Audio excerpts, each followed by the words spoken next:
Hey, good evening. Welcome to A Foreigner in the Philippines. This is an update on our trucks. Oh boy, we do have our trials and tribulations with our trucks, and that is because we have an incredibly hard life in store for any truck that comes into our possession. Now, you may not know, but the Big Blue, which is I really like that truck, but it goes through a great deal of hardship. It's overloaded at every turn, and we've had work done on it. And what happened when we went to Bonnie and Mike's place at Zamora, that's the New Zealand Expat Adventure. I always forget the title. But anyway, we went to Zamora, and just as we're turning in their first drive, it's a road which is has really been beaten up by the recent rains, and it's actually rock underneath, and it's been filled in with dirt and leveled, and of course nothing disappears so quickly as the dirt when you get real heavy torrential downpour. And so we pulled in, hit a rock, and the way that it turned out, it is a bottom ball joint on the passenger side. So right now we're hoping that a left and a right bottom ball joint will be on their way from Cebu, and our friend Nestor has been out there. He's had a look. They've jacked it up. They've dug away some of the dirt that's under there, because obviously the wheel just collapsed like this, and in order to be able to see what the repair is that's needed, they've been under there, and he has said that there's no other damage because we were doing hardly any speed at all, and it just went clunk. So it could have been very nasty. Our friend Kerry was talking about that and saying just how very nasty it could have been had we been going along the road. Now I've got to say that because we can't afford to have expensive repairs, and anyway, because most of the time we're traveling between the 20 Steps Church, which is the end of our road from the house.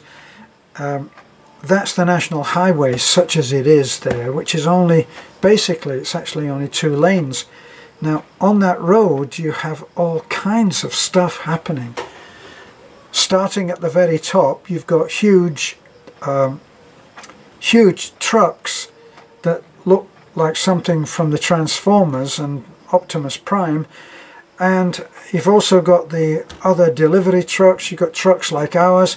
You've got trucks like the Ford Ranger, fast and nimble, and being driven by people who are not used to driving that quality of vehicle. And that's all happening on the same road as tricycles, which are ferrying 3, 4, 5, 6, and sometimes 15 children along the road at 20 kilometers an hour. And so it seems to me that it's fraught with, it's all the recipe for having disasters, and we do have those. We just had one of a jeepney crammed with people. I think that one person died and several were injured. So a long way of saying I don't drive fast. In spite of what people think, it's only the video that shows it as being fast, but we really don't. We don't drive fast. We make it so that it's possible to stop. But given a bottom ball joint just breaking down, the wheel is gone. You have no steering.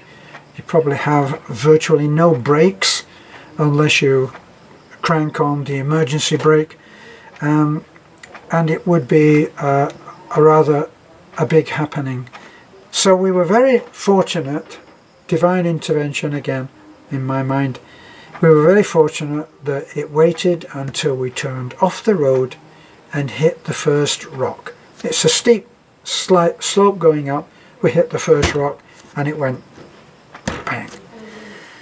So we haven't heard that Nesta has the 2 ball joints, which are supposedly on their way over from Cebu, but that's what we're waiting for now. Fortunately, that drive up to Samora is the first one, and because it's not in too such good shape, they've been taking the other way, which is a longer way, but an easier drive.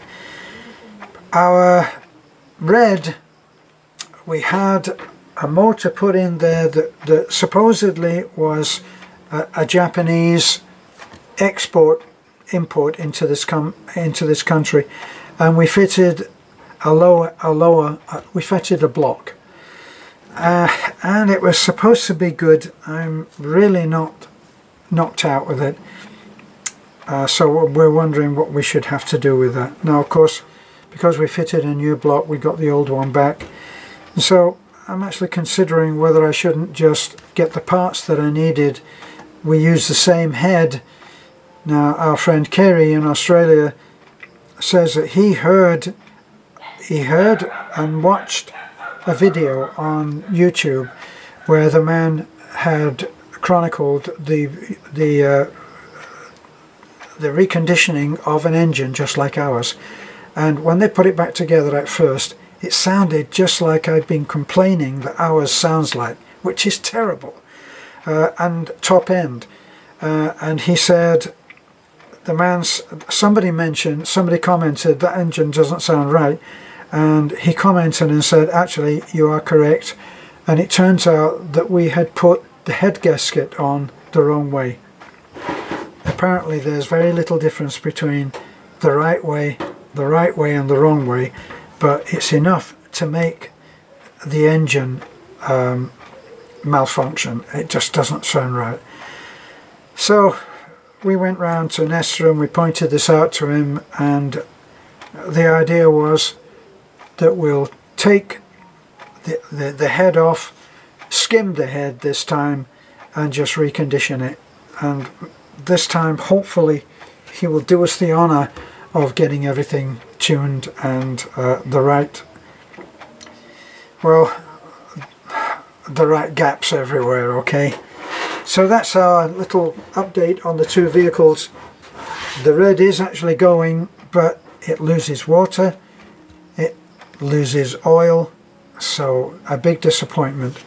I'm actually thinking that if I can find another head, I would actually find a place that I could trust was going to do a good machine job and have it all reconditioned, have it re-sleeved, taken back to the original specification, which I may have told you already. So that's where we're up to right now. Thanks for looking in, and we'll be back probably with more truck adventures. Bye for now.